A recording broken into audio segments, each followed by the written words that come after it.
来这么晚？我下。我走楼梯。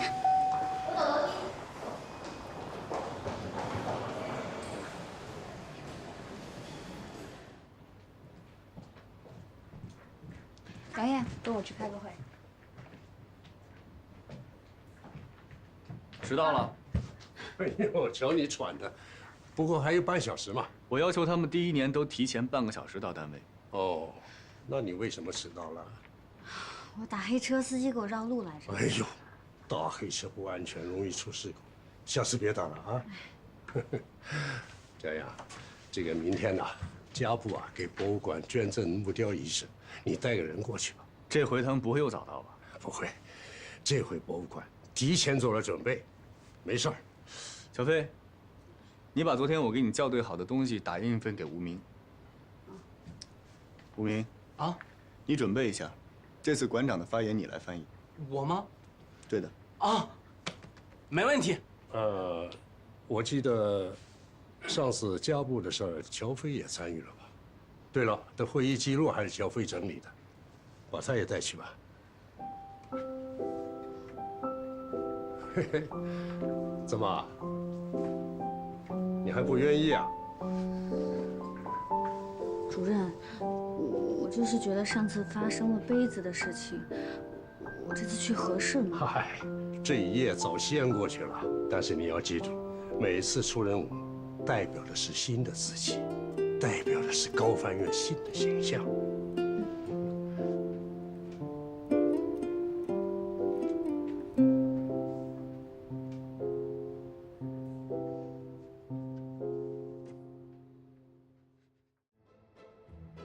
对了，咱们有什么问题可以随时沟通。不用了，昨天已经跟杨艳详细讨论过讲话稿子了，处理也审核了。对了，我跟你说，据我上次的经验来看，家部首富可能比较随性，所以他应该会有一些突发状况。高翻院不是只有你一个翻译，地球离了你也会转。主任也说了，你只是辅助我，辅助你知道什么意思吗？我是主翻，我应付得来。你别急，我不是这个意思。毕竟我上次接触过他，所以我就想提醒你。谢谢你的提醒。还有别的要说的吗？没有的话，我要看资料了。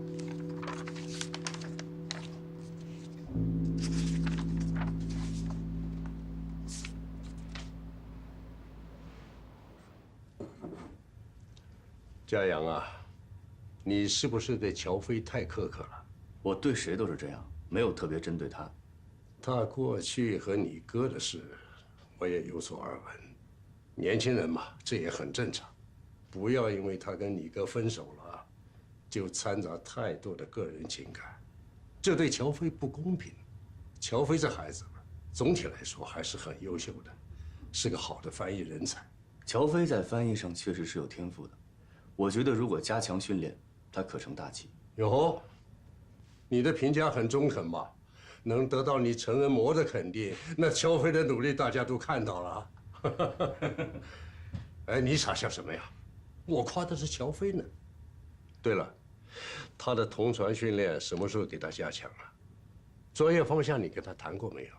院里好不容易来了一个同传交传双向发展的好苗子，不能放过啊！我正在给他加强同传训练。哦，那么10分钟能坚持吗？争取吧。争取，10分钟是基本难度啊。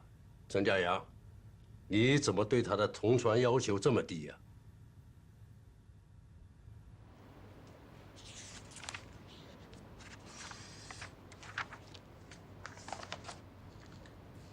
你看我这儿有2页，复印的时候叠在一起了，看不清楚。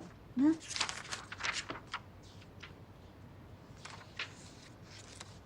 没事，我自己去资料室再查一下。乔飞，出来一下，我找你有点事儿。程主任，你找乔飞有事说啊？我在这儿是不是影响到你们了？没事儿，我可以出去准备资料。没有，你忙你的。出来一下。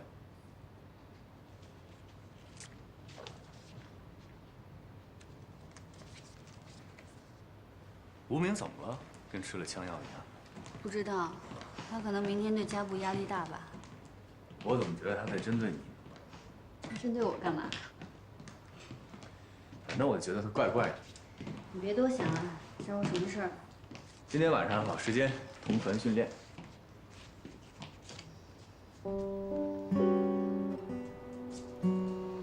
怎么了？不想训练啊？我真的不想训练了，佳阳。你有没有想过，万一我真的克服不了同传香呢？没有万一，一定能克服。没有万一，那是你。可我真的不行。怎么突然这么没有自信了？我认识的你可不是露丝儿。我是一个失败者，但我就是进不了同传香。别人行，你也行。那如果我就是克服不了呢？你怎么了？怎么变得这么没自信了？你要这样，我会很失望的。那你就失望吧，我也没办法。我继续去准备材料了。今天晚上7点，我在同传教室等你。能不能别这么逼我呀？我没有逼你，我是在给你鼓把劲儿。这几天咱们每天去同传香训练，效果多好，你每天都在进步。如果现在你放松了，你放弃了，咱们不是前功尽弃了吗？不是好好的吗？怎么突然变得这么灰心了？我就觉得我受不了这种压力了。我认识的乔飞没那么脆弱，我爱的乔飞不会轻言放弃的。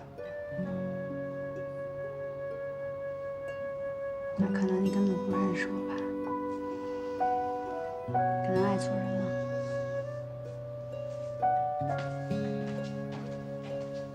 今晚7点，我等你啊。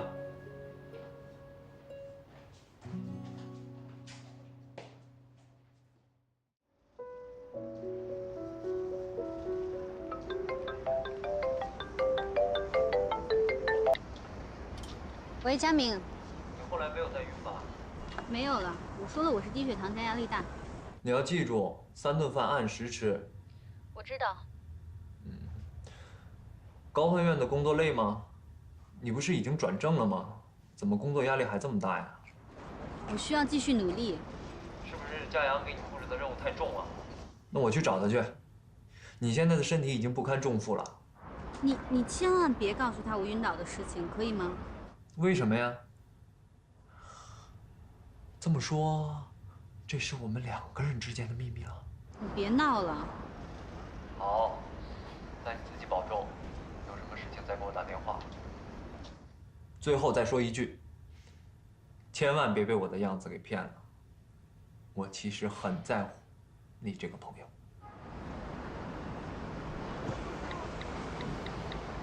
怎么不等我就下班了？我今天还有其他事儿。那我在同传间等你。我今天不想同传了。不行，你必须挑战自己。我还要为明天加布的展览做准备呢。不许找理由。你别这样了，行吗？你这样我很累。那这样吧，你可以选择不去，但是不管你去不去，我都会在同传间等你，多晚都等你。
哟，我说这灯怎么没关呢？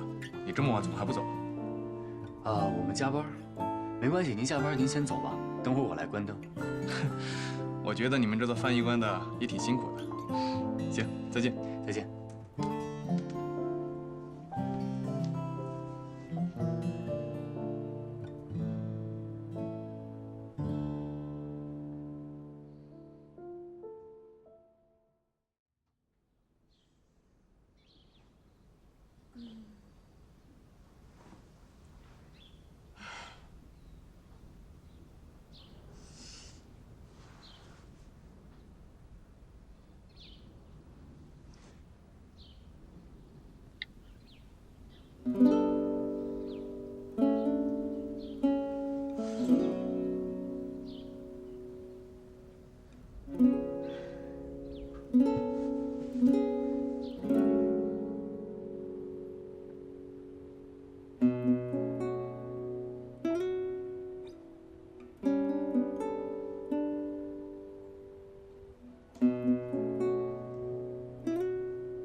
我就知道你会来的。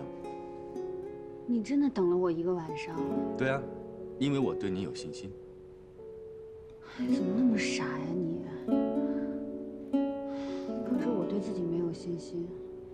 你有没有想过，我可能根本就进不了铜川？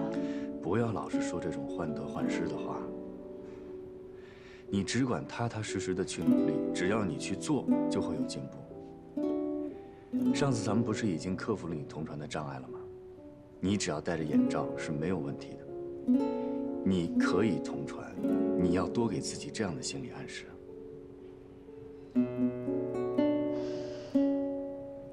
我可以同传。再说一遍。我可以同传。走，咱们去铜川乡，我们一起面对，找出问题的根源。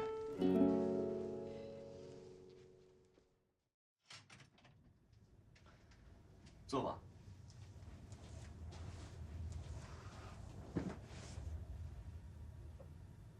别害怕，就算前面坐满了人，你翻译你的，不要受干扰。你告诉你自己，交船的时候不是也是这么多人吗？现在只不过多了这么一个同船间而已，没什么大不了。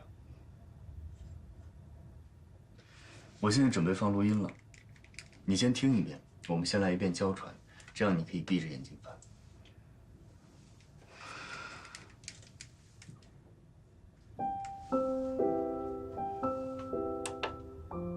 欧盟的象征标志为盟旗、盟歌、名言多元一体，以及5月9日的庆典日。Les symboles de l'Union européenne sont le drapeau européen, l'hymne européen, la devise unie dans la diversité et la journée de l'Europe le 9 mai. 很好。接下来我们试着把眼睛睁开，好吗？那好，我们一步一步慢慢来。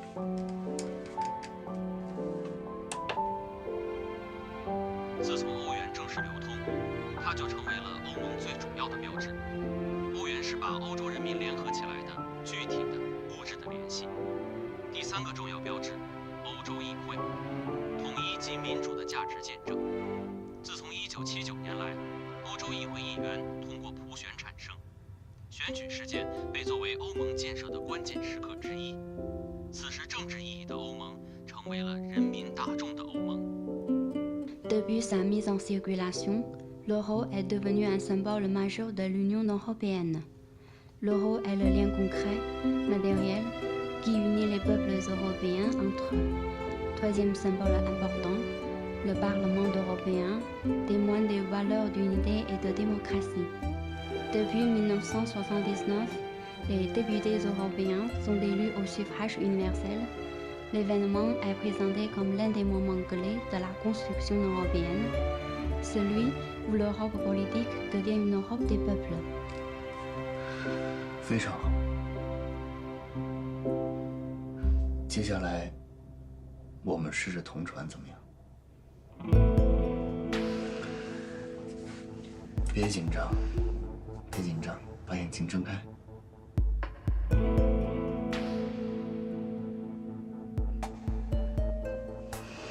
没问题的。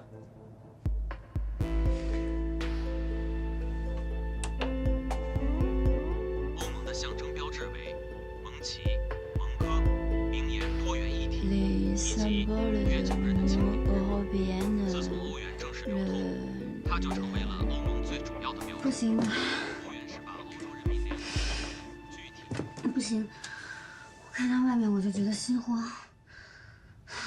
这绝对不是身体上的问题，这是心理问题。刚才你还好好的，你告诉我你什么感受？佳阳，我觉得心慌，我害怕这块玻璃，我们出去吧，行吗？不行，不能这么轻易的放弃。你告诉我你的感受，你为什么害怕这块玻璃？这块玻璃到底怎么带给你不舒服的感觉了？我不清楚，我也说不出来。不行，一定得说。我真的不知道。说出你的感受。你现在是什么感觉？我就是觉得心慌。我看着前面一排排的座椅，我觉得上面都是人。有人怎么了？交船的时候不是也都是人吗？我觉得上面坐了很多人，我觉得他们都有生命危险，像我妈妈一样。你妈妈？不行了，佳阳，我要出去。好好好，走，咱们出去说。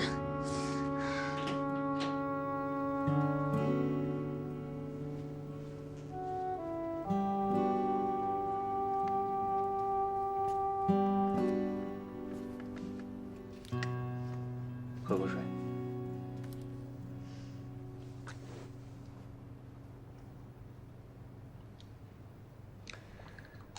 跟我说说，为什么会在同船间想到妈妈？我也不知道，我刚才想到就这么说了。仔细想一想，也许这个就是你心理问题的根源。为什么在同船间会想到伯母呢？你以前跟伯母进过同船间吗？没有啊。那是为什么呢？同船间里什么也没有，你从里面望出去就是一排排的座椅，为什么会想到伯母呢？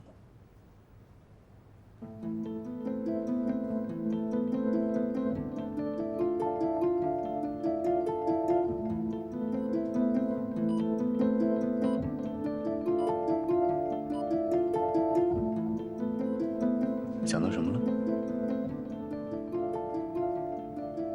佳阳，我好像找到我自己害怕同船间的原因了。我以前只跟你说过，我妈妈得病了，但没跟你说过具体的，对吧？大一那年，我妈妈开始经常会打嗝，我们以为她是犯了肠胃炎之类的肠胃病。后来有一阵，她开始晕倒，我们就把她送到医院。医生告诉我们，她得了海绵状脑部血管瘤。海绵状脑部血管瘤，那不是我哥的研究方向吗？对，我也是后来才知道佳明转研究这个。医生说我妈妈的这个病是长在脑干部位，压迫了中枢神经。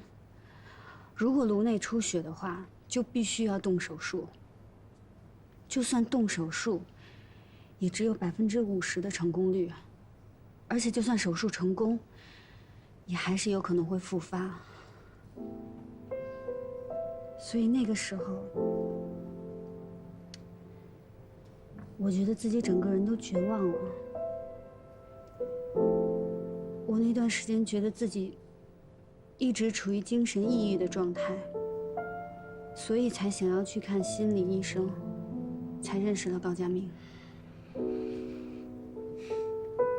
没想到你承受了这么多东西。好了，这些事儿都过去了。从今往后，有任何困难，我和你一起面对。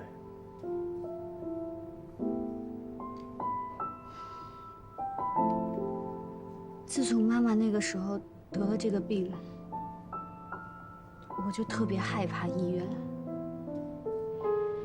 因为我到现在还记得，妈妈做完手术的时候，有48个小时还要待在重症监护室进行观察。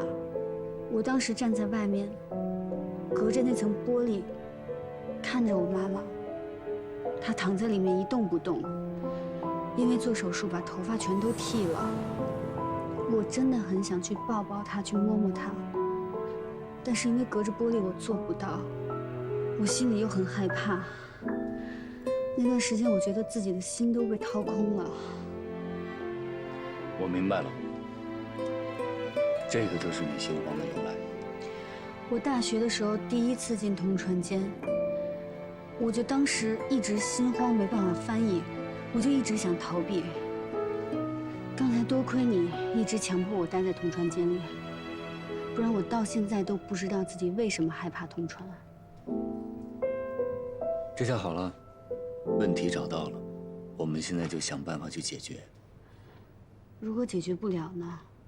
如果我就是没办法进行同传呢？你看，你又来。昨天我还在担心，你这是与生俱来的天性，今天就找到问题的根源了。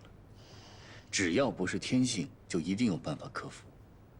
就像翻译一样，有的人翻译速度很快，但是准确率很低；有些人翻译速度很慢，但是准确率高。每个人都有自己的短板，但只要有意识提高自己的短板，就能增加综合素质。那你的短板是什么？就是你啊！告诉你，田主任都认为你能成为一名好的翻译。我怕让你们失望。只要你不绝望，就一定有希望。太好了，看来我这一晚上没睡没有白费，我们有突破性进展。走，带你吃早餐去。你真傻，你怎么真在这儿等了我一晚上啊？离家部的会还有一定的时间，我先陪你回家，你去洗个澡。好，走。吃早饭去。哎呦，我昨天晚上在你家睡了。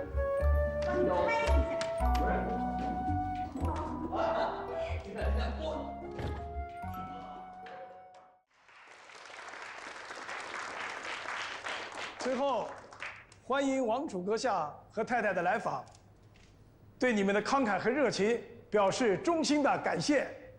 Bienvenue à vos Altesses. Je vous remercie encore une fois pour votre passion et votre générosité.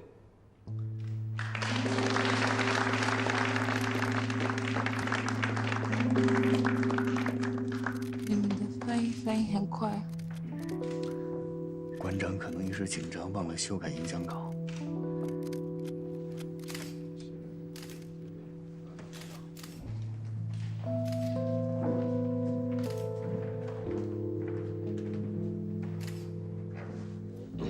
Je suis fan de la calligraphie, la culture chinoise me passionne. 我是一个书法爱好者，很喜欢中国文化。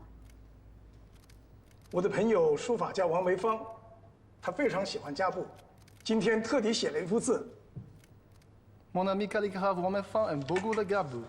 Elle a fait pour vous une calligraphie comme cadeau.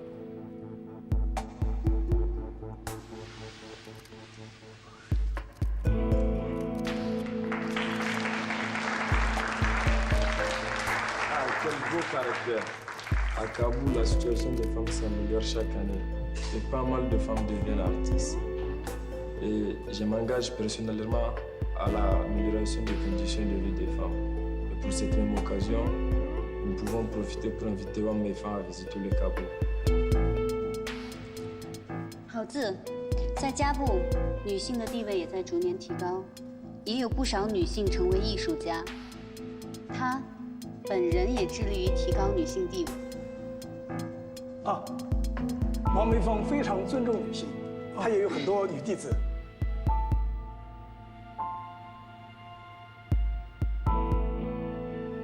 Romain Fan a aussi des femmes disciples. Il a un grand respect pour les femmes. Il paraît que mon frère va faire un discours sur l'amélioration des femmes en Afrique, basé sur votre femme calligraphe. On n'a pas reçu le communiqué de presse. C'est possible de reporter le discours ordinaire? Tu le sais bien, le prince fait souvent des siennes. 台上出了点误会，王梅芳是个男的，你去跟王子解释一下。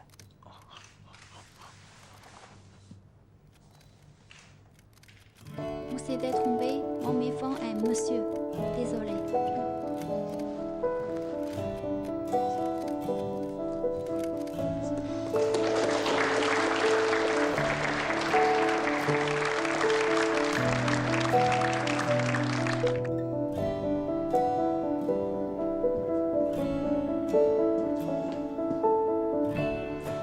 拿到了，还有多长时间？从现在到宴会开始还有3个小时。 你们抓紧翻，一会儿我过来校对。好。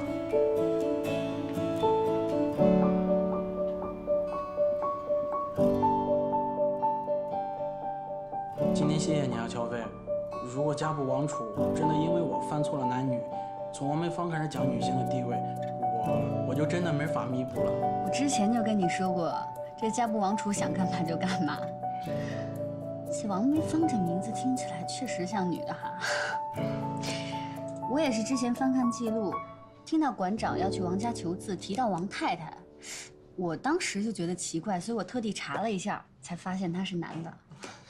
一开始我还有点怀疑你，你没必要帮我的。哎，我之前在他身上栽的比你狠，咱们法番处不能来一个栽一个吧？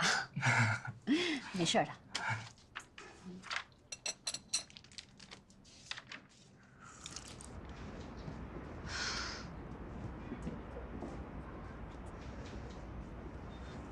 218路车是在这坐吗？你的车呢？放单位了。那你明天怎么办啊？坐公车呀，在公车上偶遇，应该不会有人说闲话了。你不用这样吧？今天翻译表现不错。饿了吧？我让礼宾部的同事给咱俩留盒饭了，你也没吃。去我家吃吧，我们家还有速冻面。 累了一天还吃速冻食品，多可怜！你来我们家，我给你做。别做了，多麻烦呀！我冰箱里还有寿司。那不还是速冻？不是速冻的，我做的。哟，你还会做寿司呢？那是，会做的多着呢。你还会做什么呀？你想吃什么？广东菜、粤菜，啊，不是广东菜就是粤菜啊。川菜。行。 日本阿姨，下班前请帮我从楼下日料店打包2人份寿司，还有天妇罗。我半个小时以后到，东西放下你就可以走了，谢谢。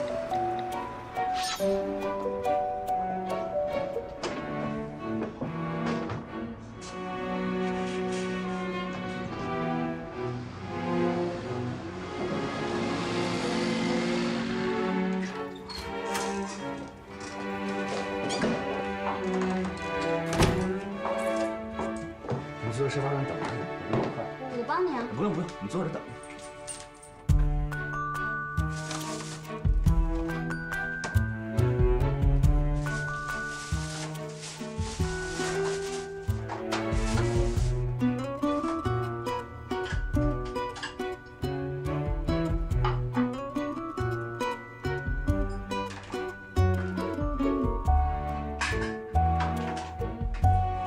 久等。饿了吧？简单营养又健康。哎呦，白马庄园呢？哎，你认识啊？喜欢吗？关于这个酒的特色还有历史，我能跟你聊一下午，但是我好像只喝过一次。为什么只喝过一次呢？大部分人都只喜欢拉菲。有品位。有品位吧？像你这种理论家是怎么成为侍酒师的呀？我呢？ 就是把喝红酒当成背单词，我喝一次我就得牢牢记住它，然后我多读那些专业的书。我没喝过，我气势上要过硬啊。比如呢？比如，2010年真是一个红酒的好年份啊！怎么样？很有气势吗？有。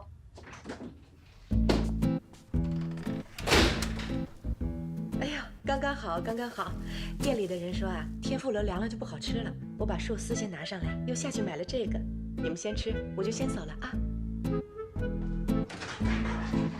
不懂理论也可以做寿司哈。阿姨，稍等一下。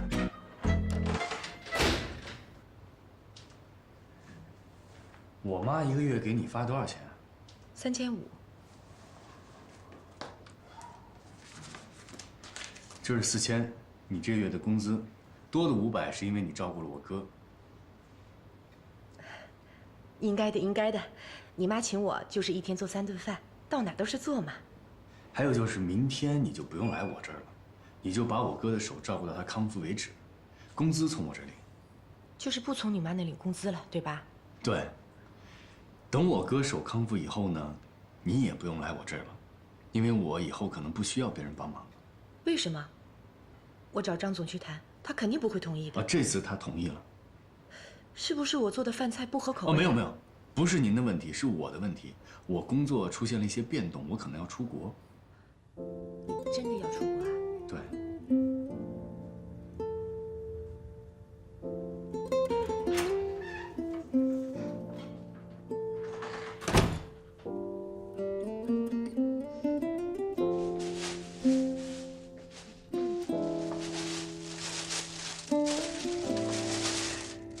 吃吧。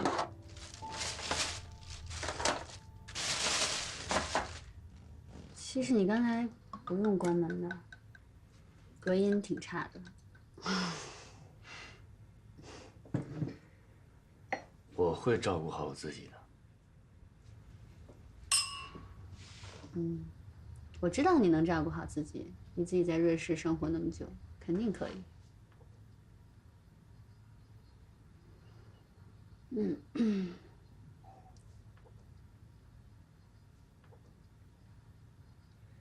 对了，你什么时候走啊？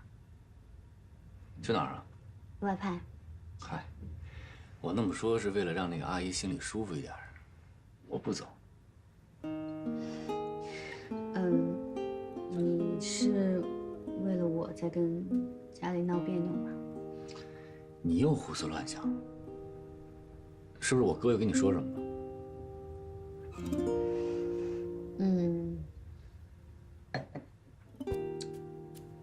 其实我想过，我是你的实习生嘛，你对我好的话，别人会说你是在偏袒；你对我严格，大家也会说你在装什么样子啊这种。所以只要我跟你在一起，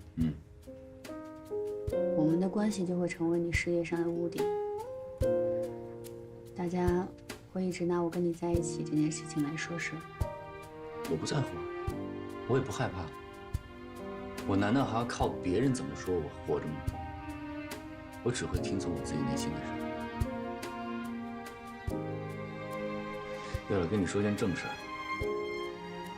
关于你进黑匣子有心理障碍的问题，我咨询了我心理学的朋友，他们还是觉得你这种问题需要正向引导，积极的去面对，还是要多进同传间去练习。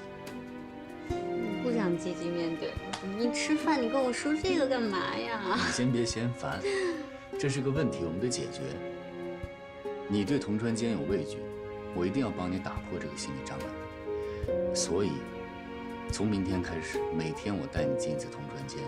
你进去的多了，你自然而然就觉得这是一件很自然的事情，你就不会有这么大的心理负担。起码再听到黑匣子，你不会有这么大的反应。哎呦，别唧唧歪歪了，来，干杯！祝你早日克服同传障碍。我拒绝。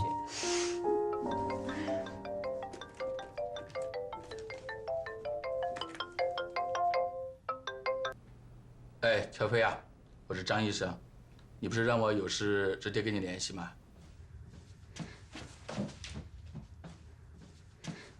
张医生，是不是我妈妈的手？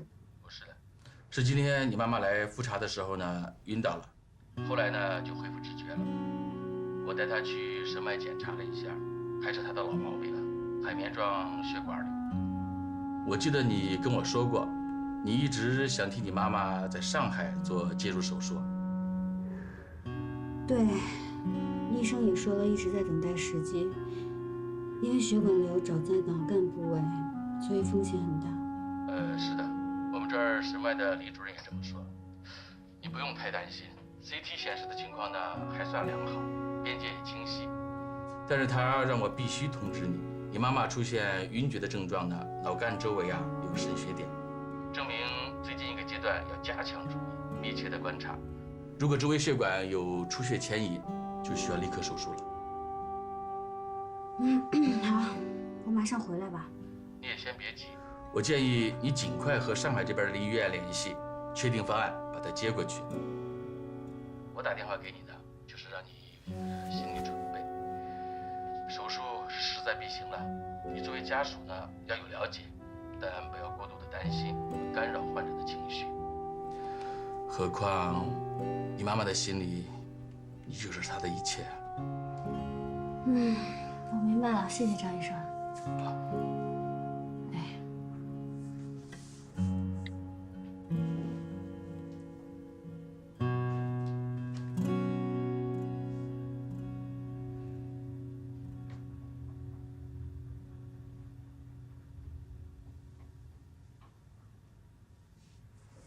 伯母有事儿，还瞒我。隔音不好，你忘了？出什么事儿了？没事儿，不想连累你。我起码可以帮你们联系莫雷，帮你们找医生。你知道吗？我妈妈的病，不是说轻易找一个医生，筹集到了手术费就可以去做手术了。以她的年纪，还有她的病情，要做介入式手术，必须要有最大的把握。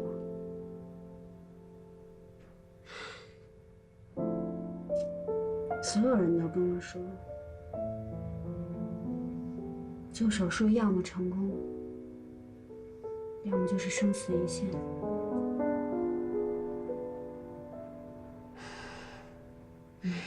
你放心吧，这些经济上的还有心理上的压力，我自己扛得住，我不会拖累你的。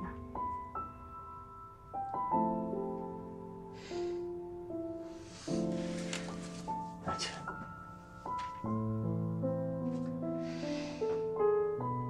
你不想连累我的真实意思就是，我们俩的情分还没有到你愿意连累我的程度。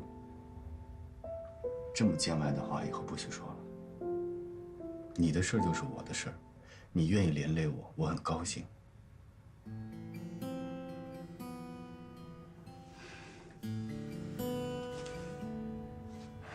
谁？你有没有在想我？怎么一想到你，别害怕，我在这儿，咱们一起想办法。谁？从遇见你那天起，我是不是就深深爱上了你？不管爱你知不值得，我只要简单的快乐。不管是对错的选择，只要爱了就不会割舍。Mon chéri，相信我，如果世界没有了你，爱情就失去所有的意义。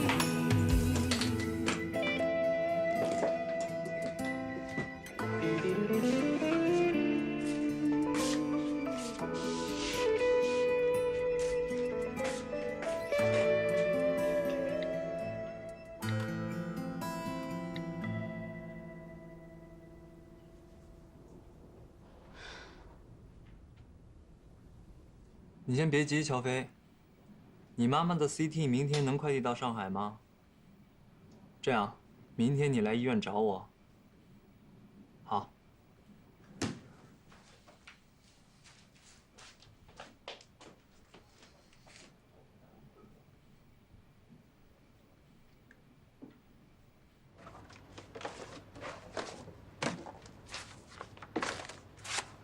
你好，佳阳，找什么呢？哎，主任，你有没有印象？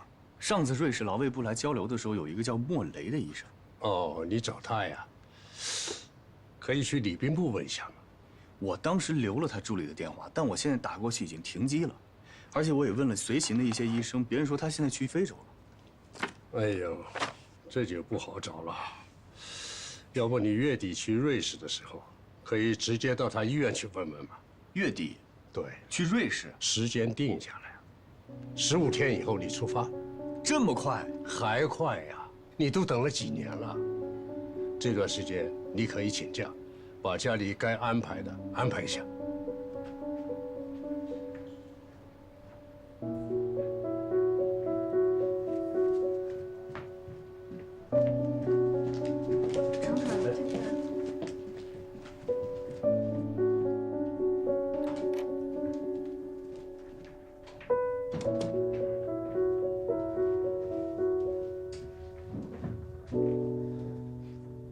主任，这次能不能别派我去瑞士了？为什么呀？这么好的机会，我家里有点事儿。什么事儿比你的事业更重要？外派的机遇难得，可遇不可求啊！我知道机会很重要，但是我觉得我还没有做好准备。还有就是我家现在出了点事儿，我不想离家太远。家里出什么事儿了？一个对我很重要的人生病了。你妈妈？不是我妈妈。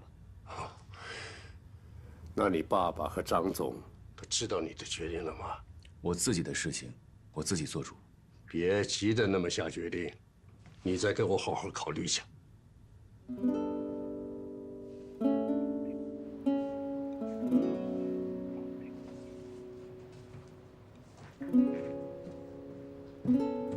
看什么呢？这么入迷？非洲的君主制。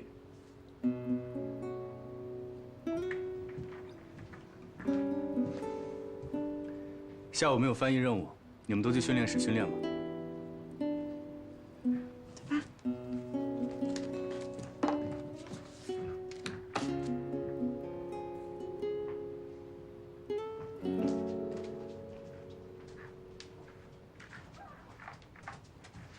老田啊，我很好，哎，老程他也很好啊，我们家人都很好，你什么意思呀？啊，盼着我们家谁得点病啊？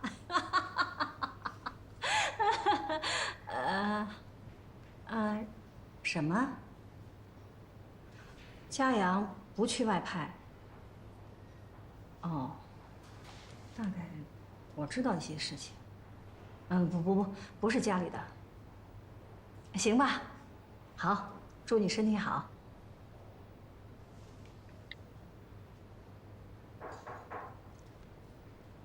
进来。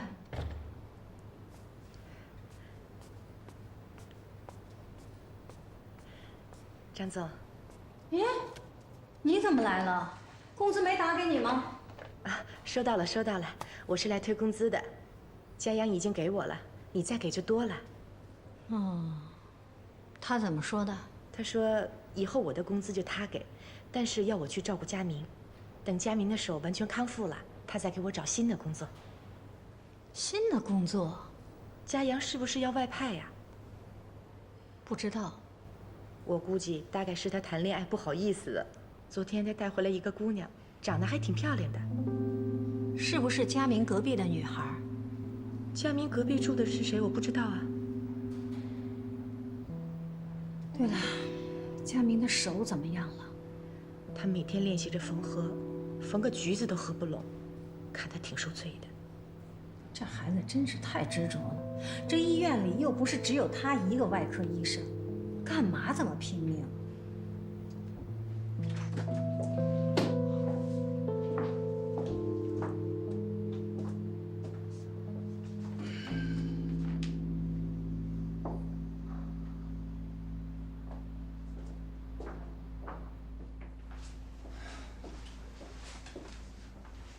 呀，不让你休息吗？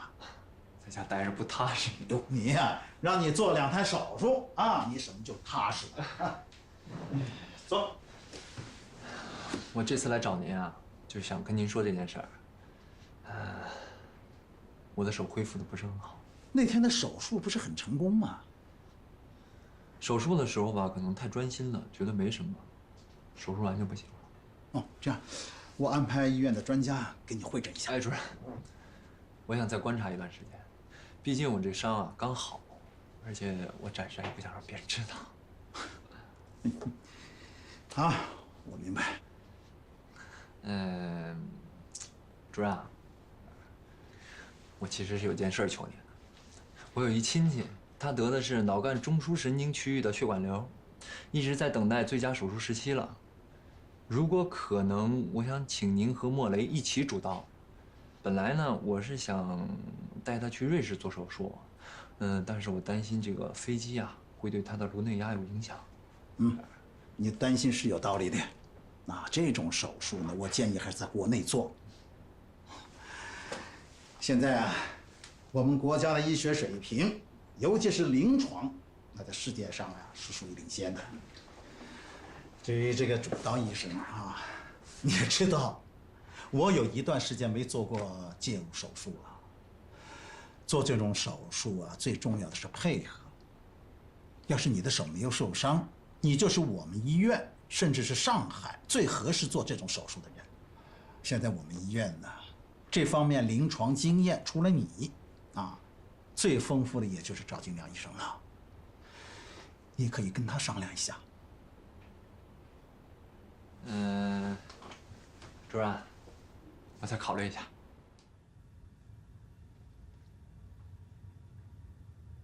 你漏了一句啊！还真是，不像你啊，心不在焉的。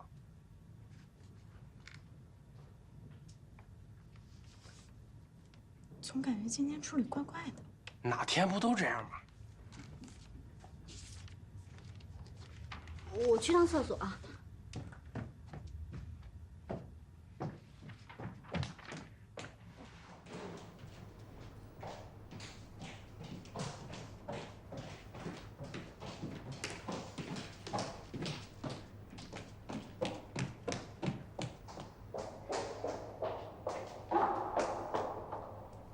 找我呀？你外派的时间是不是快定了？怎么了？我会好好工作的，你不用担心我。如果有假期的话，我去看你。你还要去看我呀？那么好，就为这点事儿冒这么大险跑这儿来？担心你。我有什么好担心的？下班聊吗？我约了人。谁呀？跟伯母的病有关吗？那是谁呀？比我还重要。就吴佳怡呀，还能有谁啊？我跟他早就约好了。那你们在哪儿？我去接你。还没最后定在哪儿呢，我结束了去找你吧。行。那晚上我在家里等你。快回去。快点。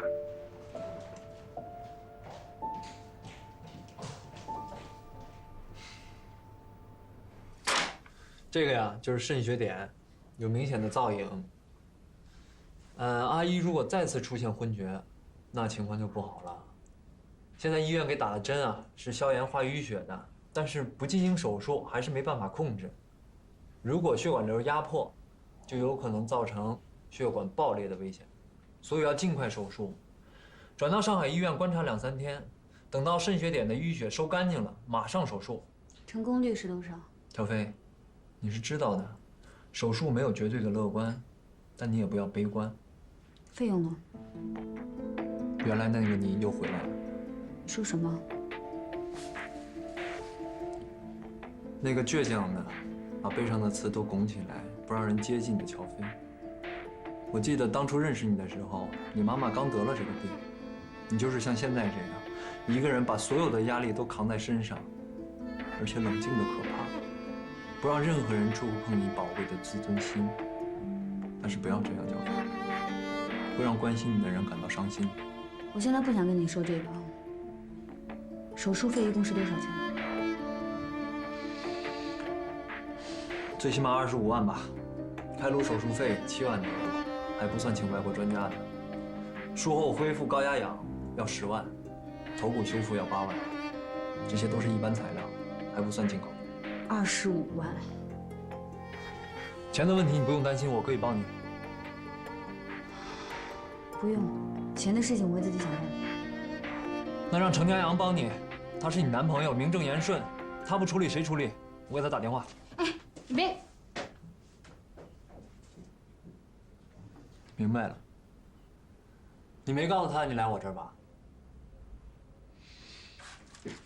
看来，这是我们之间的秘密。如果我用这个要挟你，你能不能考虑做我的女朋友？你别胡说了，你不是这样的人。那我是什么样的人？我是一个不希望看到你伤心难过的人。程家阳在哪儿？他为什么不帮你分担？他是你男朋友，他不该让你一个人承受这个。佳阳马上要被外派到瑞士去了，我现在不想跟他说这个，我不想打扰他。打扰？是你的意思还是他的？这个你就别管了。请你密切帮我留意着给我妈妈做手术的医生，医药费我会自己想办法。小飞，你知道的，只要你开口，我愿意帮你，什么我都愿意做。佳明，你也知道我的，佳阳是我男朋友，我都不想拖累他。你这种性格的，有的人会认为你太替别人着想，有的人呢，又觉得你太爱逞强。你知道我怎么看吗？随便你怎么看。我觉得你两者都有，一方面你太善良，又太爱替别人着想；另一方面你又太固执，太爱逞强。没事儿，就算程家阳靠不住，我总在身边吧。有什么我可以帮你的，尽管告诉我。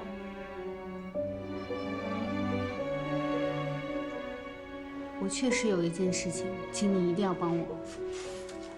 一定。这是关于手术费的事情，请你一定不要告诉佳阳，替我保密。